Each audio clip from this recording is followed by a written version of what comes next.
사랑과 은혜가 풍성하신 하나님, 오늘도 새로운 하루를 허락하시고 이 새벽 주의 전으로 불러주심에 감사를 드립니다.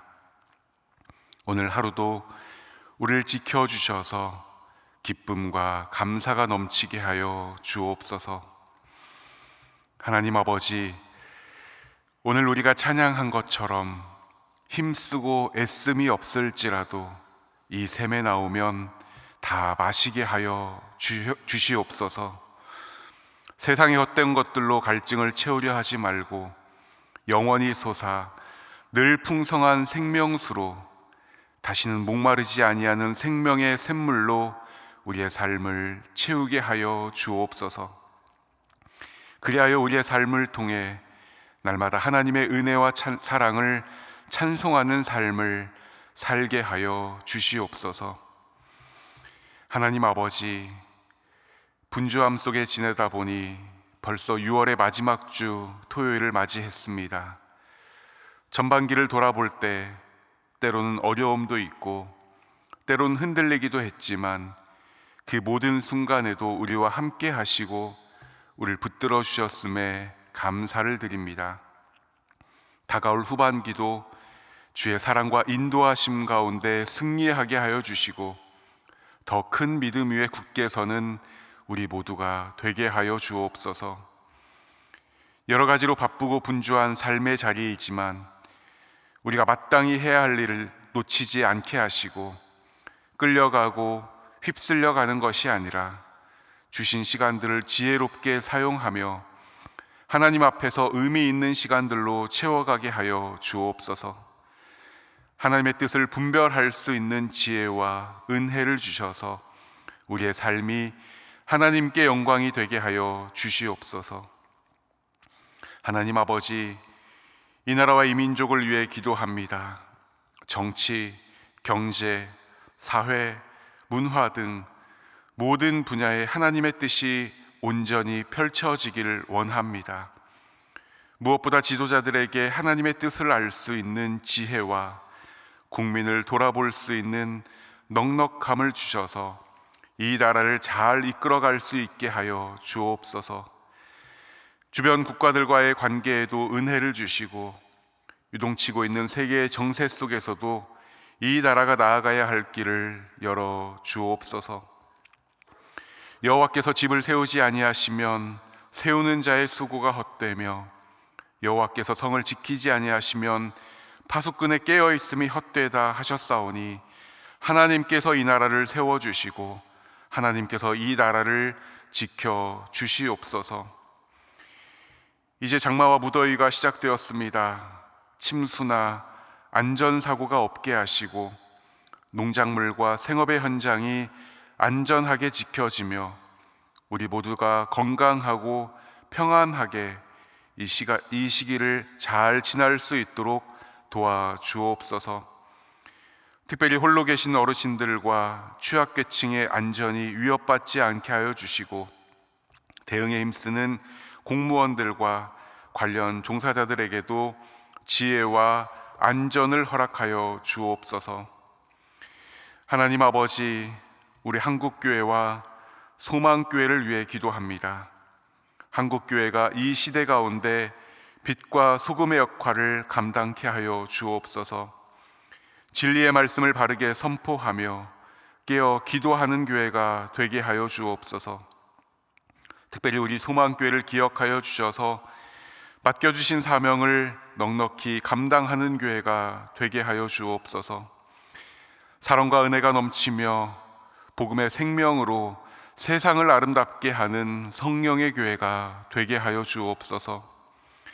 이를 위해 앞서 세워주신 김경진 담임 목사님께 영육간의 강건함을 더하여 주시고 서시는 곳마다 진리의 말씀이 선포되게 하여 주옵소서. 사랑의 하나님, 오늘부터 시작되는 여름 사역을 위해 기도합니다. 특별히 오늘과 내일 유치 1, 2부와 유아유치 3부가 연합하여 여름 성경학교를 진행합니다. 160여 명의 어린이와 100여 명의 교사가 함께하는 이번 성경학교에 하늘의 은혜와 사랑으로 충만케 하여 주옵소서.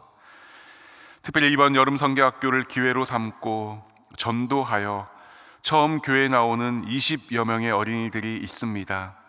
하나님을 찬양하고 예배할 때 저들의 마음에 믿음이 심겨지게 하시고 기도의 능력을 경험하는 복된 시간이 되게 하여 주옵소서. 준비하는 교역자와 교사들에게 지혜와 권능을 주시고 사랑 가운데 연합하여 아름다운 하나님 나라의 공동체를 이루게 하여 주옵소서. 이 시간 육신의 질병으로 고통받는 환우들을 위해 기도드립니다. 나는 너희를 치료하는 여호와라 말씀하신 여호와 라파의 하나님께서 저들의 하나님 되어주시고 치료의 광선을 비추어 주시옵소서. 아픔과 어려움 가운데에서도 주님의 사랑과 은혜를 깊이 경험케 하여 주시고 고통 중에서도 소망을 잃지 않고 주님을 의지하는 온전한 믿음을 허락하여 주시옵소서. 간병하는 가족들을 위로하여 주시고 주의 사랑으로 붙들어 주셔서 이 시간들이 훗날 살아계신 하나님을 증거하는 간증의 시간들이 되게 하여 주옵소서. 이제 하나님의 말씀 앞으로 나아갑니다. 우리의 귀를 열어주시고 우리의 마음을 열어주셔서 살아계신 주님의 음성을 듣게 하여 주옵소서. 말씀이 우리의 삶의 능력으로 역사하게 하시고 들은 말씀을 삶으로 실천하며 순종하는 우리 모두가 되게 하여 주시옵소서. 이 모든 간구를 귀하신 예수님의 이름으로 기도하옵나이다. 아멘. 오늘 우리에게 주시는 하나님의 말씀은 열왕기하 6장 24절로 7장 2절까지의 말씀입니다. 이 말씀을 함께 봉독합니다.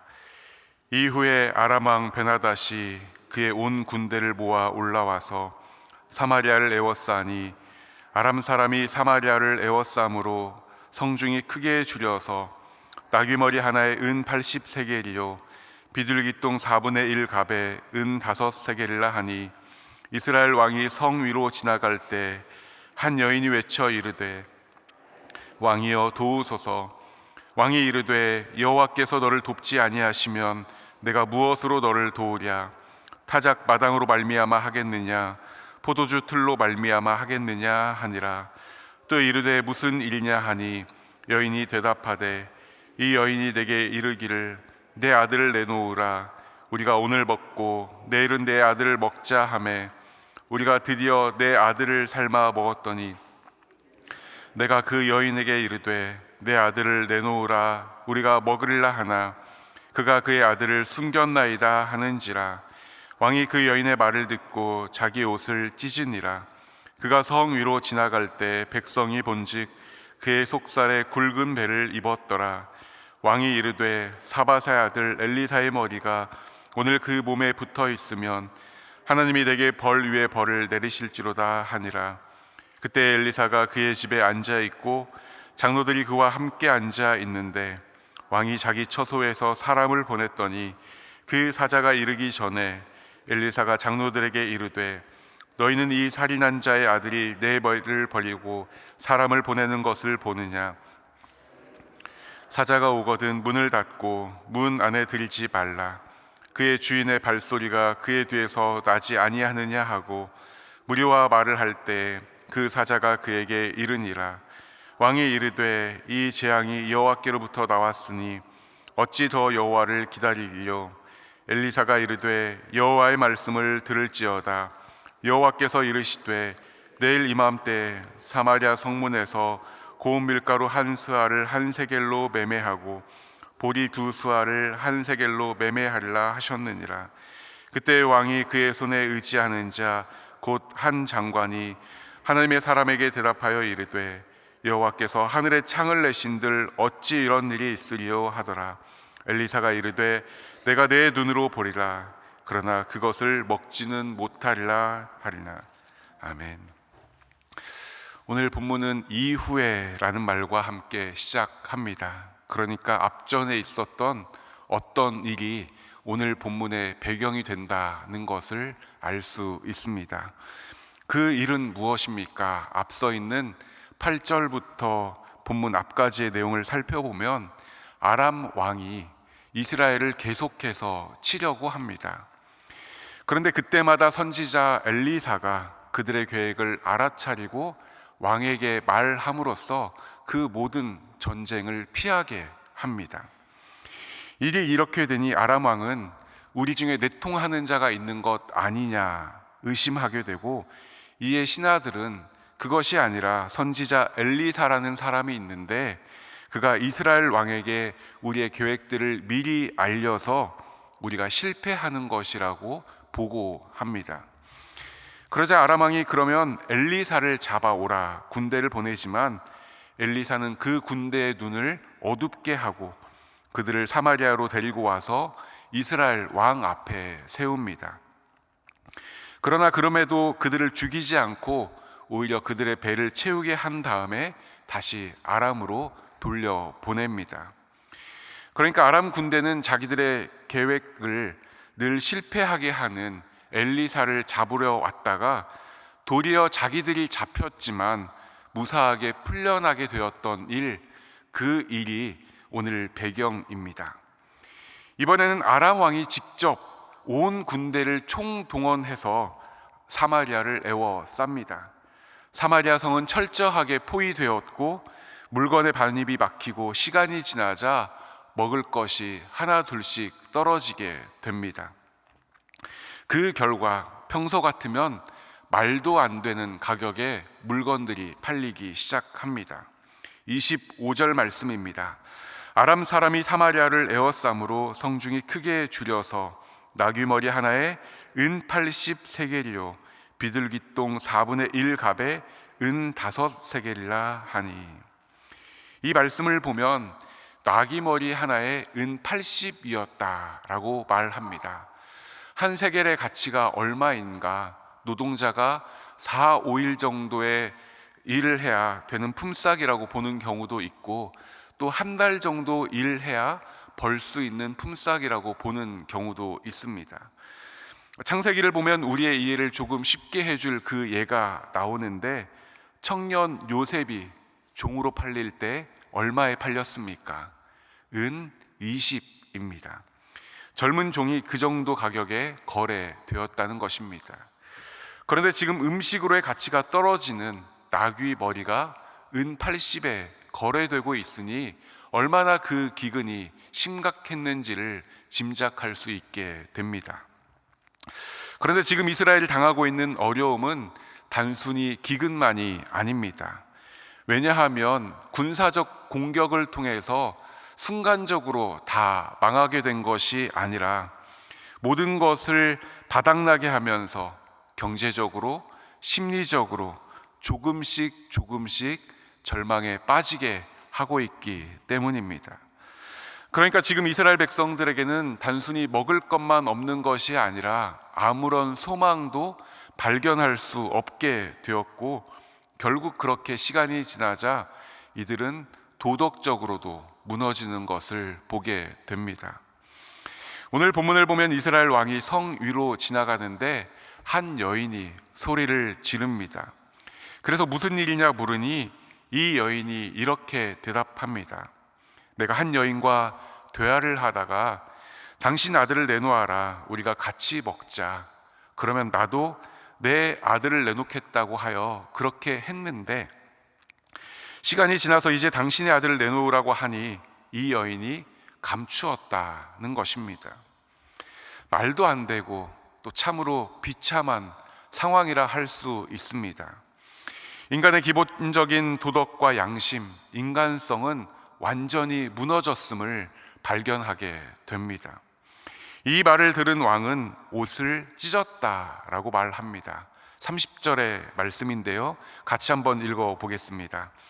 왕이 그 여인의 말을 듣고 자기 옷을 찢으니라. 그가 성 위로 지나갈 때 백성이 본즉 그의 속살에 굵은 배를 입었더라.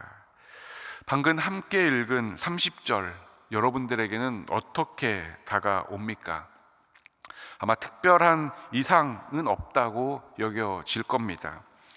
왕이 백성으로부터 안타까운 일을 들었으니 옷을 찢고 또 그 안에 베옷이 있음은 마땅하고 당연한 일처럼 여겨집니다.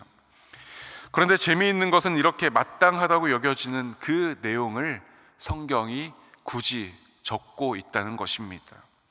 왜 그랬을까? 사실 왕이 옷 안에 베옷을 입었다라는 것은 지금 사마리아 성에 임한 참혹한 현실에 대한 참회와 또 슬픔의 표시라고 할 수 있습니다. 그런데 왜 재미있는가? 이어지는 31절 때문입니다. 왕이 이르되 사밧의 아들 엘리사의 머리가 오늘 그 몸에 붙어 있으면 하나님이 내게 벌 위에 벌을 내리실지로다 하니라. 다시 말해서 왕복 안에 입고 있었던 그 베옷이 참회와 슬픔의 표시였다면 애통하는 마음으로 제에 앉아서 자신의 죄를 통회하고 자복했을 것입니다. 그런데 이어지는 31절에서는 이 모든 일의 책임을 자신이 아닌 엘리사에게 물으며 그를 저주하고 그를 죽이겠다고 장담하고 있는 것입니다.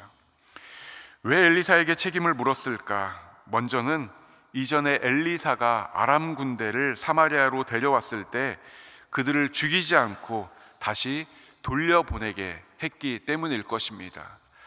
또 하나의 이유가 있다면 엘리사가 이제까지는 아람이 쳐들어올 때 그 모든 것들을 미리 알아서 막을 수 있게 했는데 이번에는 실패했다는 것입니다.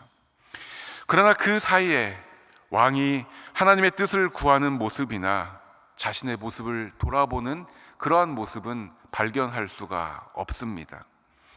그러니까 베옷을 입은 것은 진짜 참회와 애통을 표하기 위함이 아니라 백성들의 눈을 의식한 행동이고 옷을 찢음으로써 왕의 의도대로 백성들이 봤다라고 오늘 성경은 표현하고 있는 것입니다. 지금 이스라엘 백성들은 여러 가지로 참 어려운 상황입니다. 성은 포위되어 있고 먹을 것은 다 떨어졌고 인간의 기본적인 윤리는 다 무너졌는데 왕은 하나님을 찾으며 참회하기보다는 여전히 백성들의 눈치만 살피고 있기 때문입니다. 인간의 연약함을 잘 볼 수 있는 대목입니다. 하나님을 찾아야 하는데 그리고 그 앞에 엎드려야 하는데 그 일에 자신이 없으니 다른 것을 탓하고 다른 것에 책임을 전가하는 인간의 연약함 그리고 우리의 모습을 보게 됩니다. 이어지는 32절을 보면 이스라엘 왕이 엘리사에게 사람을 보내고 있습니다. 자기가 맹세한 대로 엘리사에게 악한 일을 행하기 위함일 것입니다. 그런데 그 사이에 어떤 일이 일어났는지 명확하지 않지만 33절을 보면 엘리사가 무리들과 함께 이야기할 때 왕이 그들에게 도착하여 이렇게 이야기합니다. 이 재앙이 여호와께로부터 나왔으니 어찌 더 여호와를 기다리겠느냐. 무슨 말입니까? 이 일이 하나님이 허락하신 일이니 어찌 더 내가 기다리겠는가. 내가 하나님 앞에 서겠다라는 것입니다. 방금 전까지만 해도 이 재앙은 엘리사 때문이라며 그에게 책임을 묻고 그를 죽이겠다고 했는데 이 일이 하나님께로부터 왔기에 내가 하나님 앞에 자복하고 엎드려야 함을 깨닫게 된 것입니다.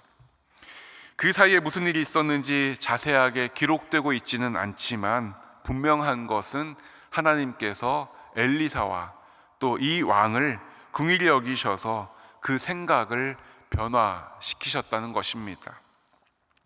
그렇게 왕이 하나님 앞에 엎드리자 엘리사는 하나님의 뜻을 전합니다. 7장 1절의 말씀입니다. 우리 같이 한번 읽어보겠습니다. 엘리사가 이르되 여호와의 말씀을 들을지어다. 여호와께서 이르시되 내일 이맘때에 사마리아 성문에서 고운 밀가루 한 스아를 한 세겔로 매매하고 보리 두 스아를 한 세겔로 매매하리라 하셨느니라. 아멘. 절망의 한 가운데에서 소망의 말씀이 선포되고 있는 것입니다.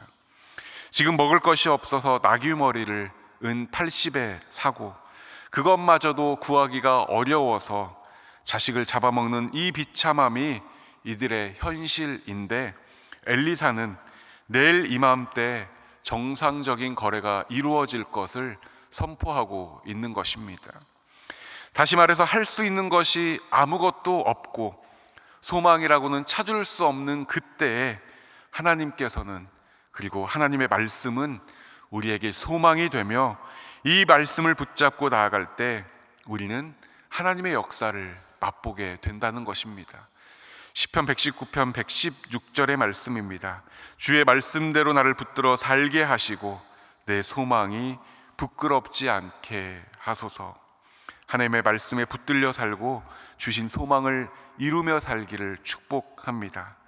1절 말씀을 다시 보면 엘리사는 매매가 재개될 것을 선언하면서 그 장소를 사마리아 성문이라고 특정하고 있습니다. 당시 성문은 백성들의 왕래가 잦은 곳으로 시장이 형성되는 성읍의 중심지였습니다. 특별히 지금 이 성읍이 포위되어 있는 것을 생각할 때 엘리사의 이러한 선언은 지금 이러한 어려움에서 모든 것이 회복될 것을 의미한다고 할 수 있습니다. 여러분이 지금 이러한 예언을 들었다면 어떠한 반응을 보이시겠습니까? 당연히 그것을 믿을 수 없다, 어떻게 믿겠느냐라는 반응을 보일 것입니다. 2절을 보면 그 말을 옆에서 듣던 한 장관이 이렇게 대답합니다. 여호와께서 하늘의 창을 내신들 어찌 이런 일이 있으리요? 당연한 반응입니다. 지금 성은 포위되어 있고 먹을 것이 없어서 일어나고 있는 절망적인 현실을 본다면 더더욱이 당연한 반응입니다. 그러니 이 장관의 지적은 상식적이고 또 합리적이라 할 수 있습니다. 진짜 하늘에 창을 낸다 해도 이러한 일이 일어나는 것은 쉬워 보이지 않습니다. 그런데 사실 장관에게 어느 정도의 신앙과 지식은 있어 보입니다. 왜냐하면 하늘에 창을 낸다라는 표현 때문입니다. 말라기서에도 나오지만 구약 시대에는 하늘을 거대한 창고로 보았습니다. 그래서 하나님께서 복을 주실 때에도 하늘 문을 여시고 주신다라는 표현이 구약 성경 곳곳에 나옵니다. 그러니까 하나님께서 하늘에 창을 내시고 우리를 도우실 수 있다라는 것을 인정하는 것처럼 보입니다. 그러나 하나님께서 그렇게 하신다 하여도 이것만은 안 된다. 하나님의 능력과 하나님의 역사를 자신의 생각 안에서, 자신의 경험 안에서 지금 제안하고 있는 것입니다. 그러니 사마리아 성의 회복이 일어날 것이라는 엘리사의 말을, 그리고 하나님의 말씀을 듣지 못하고 믿지 못하게 되는 것입니다. 여기에 우리의 모습이 있습니다. 우리도 하나님을 믿습니다. 그리고 하나님께서 우리의 기도에 응답하시고 또 역사하실 것이라는 믿음도 있습니다. 그런데 그 믿음과 응답이 우리 이해의 범위 안에 있어야 우리의 마음이 불편하지 않습니다. 다시 말해서 스스로 우리의 믿음의 선과 믿음의 경계를 지어버리는 것입니다. 내 경험의 틀 안에, 내 상식의 틀 안에 하나님을 가두어 버리는 것입니다. 오늘 본문에 나오는 장군이 그러했습니다. 여호와께서 하늘의 창을 내신들 어찌 이런 일이 있겠는가? 다시 말해 그거는 아무리 하나님이어도 안 된다라는 것이죠. 하나님의 능력을 자신의 틀 안에 가두어 버리는 것입니다. 그런데 사실은 이것이 우리의 모습이라는 것입니다. 성경이 말하는 믿음은 그런 것이 아닙니다. 히브리서 11장 1절의 말씀입니다. 믿음은 바라는 것들의 실상이요 보이지 않는 것들의 증거니. 월요일 본문의 말씀처럼 보이지 않아도 우리와 함께한 자가 그들과 함께한 자보다 많다는 것을 믿는 것입니다. 뿐만 아니라 로마서 8장 24절 말씀, 보이는 소망이 아니니 보는 것을 누가 바라리요. 믿음은 물론이고 소망이라는 것 역시 보이는 것을 바라는 것이 아니라는 것입니다. 다시 말해 소망이라는 것은 보이지 않지만 바라는 것이고, 보이지 않지만 믿고 바라는 것, 그것이 소망이라는 말씀입니다. 하나님의 능력과 일하심을 우리의 생각에, 우리의 경험의 틀 안에 넣으려 하지 말고, 무릇 사람은 할 수 없지만 하나님은 하실 수 있습니다 고백하며 믿음 가운데 승리하는 저와 여러분 되기를 원합니다.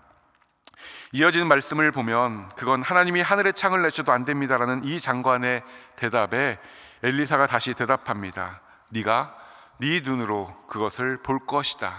그러나 그것을 너는 먹지 못할 것이다. 결국 엘리사의 예언처럼 사마리아 성을 포위하고 있던 아람 군대가 떠나가고 모든 것이 회복되지만 이 일에 이 장군은 아무것도 누리지 못하는 것을 보게 됩니다. 사랑하는 여러분, 믿음이란 무엇입니까? 그것은 우리는 할 수 없지만 하나님께는 능치 못함이 없음을 고백하는 것입니다. 믿음은 바라는 것들의 실상이며 보이지 않는 것들의 증거입니다.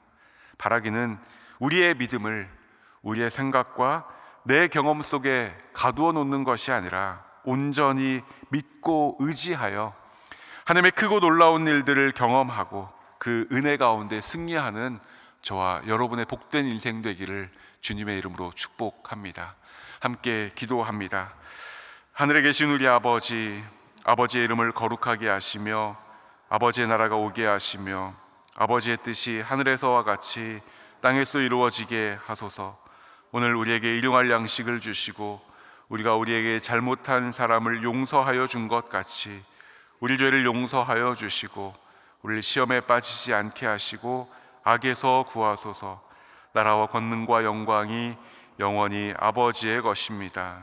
아멘.